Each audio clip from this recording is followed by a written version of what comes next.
Shady characters walk through a field at night, climb over gates looking for shooters.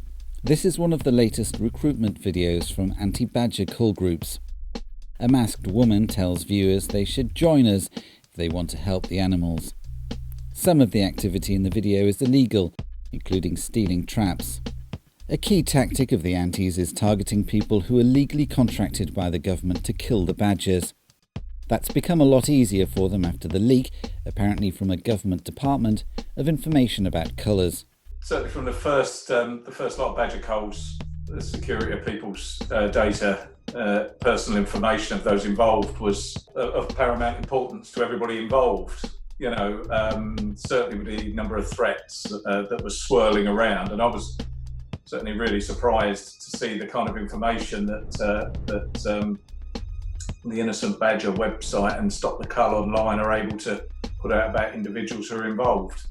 Ian Jensen is a former Metropolitan Police officer turned investigator who specialises in animal rights attacks.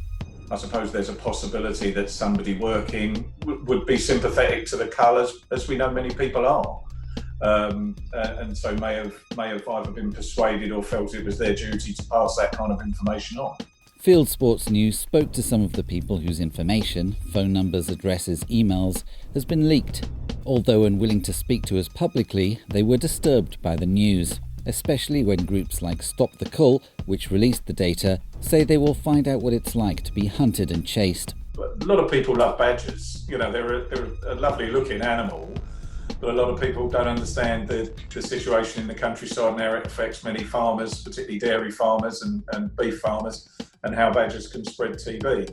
So I would imagine that people sympathetic are probably support in some way some of the actions of the badger groups, but I would imagine that the vast majority are either unaware or turn a blind eye to some of the more violent, scary, some of the more over-the-top tactics that they threaten to use.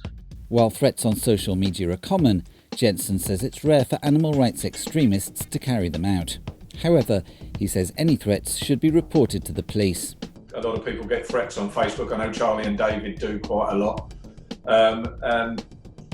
And not all of them are followed through with. It's easy for people to do, and it's often just a modern way of shouting your displeasure in the street.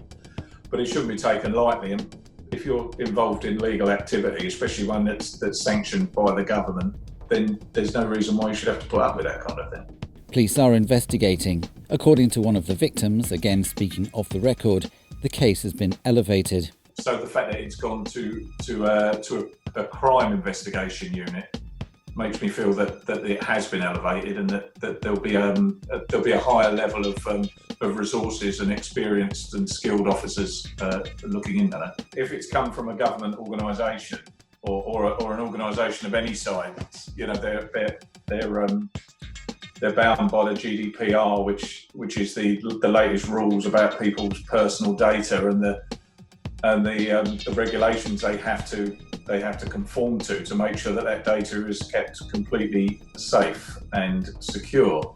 If you find yourself a target of this, you know, if you know who holds your information, and it is in this case possibly DEFRA, possibly the NFU, then you can make a report to the Information Commissioner saying that you don't think your personal data has been kept secure enough, and let them investigate that.